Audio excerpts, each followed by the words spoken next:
Mapagpalang umaga po sa ating lahat. Tayo po ay magsisimula na sa ating gawain sa umagang ito. At inanyayahan ko po ang bawat isa na tumayo at sama-sama po nating awitan ng ating Panginoon.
Biblia po kayo, makipagbukas po kayo sa akin sa aklat ng Philippians chapter 1 verse 1 to 6. At ganito po ang sinasabi.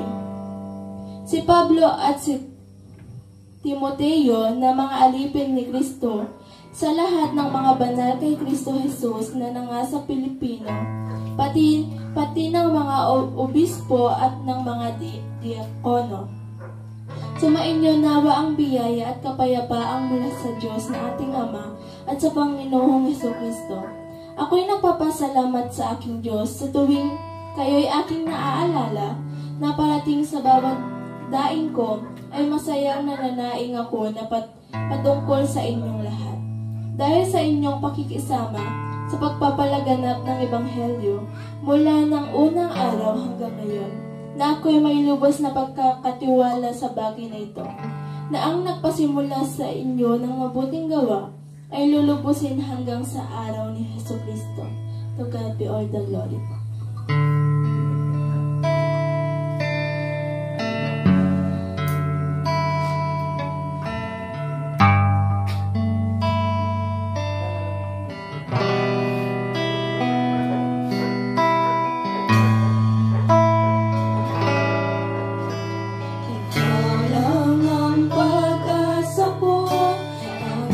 Ikaw ang buhay ko, Jesus.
Lord, maraming salamat po sa umagang ito, Panginoon.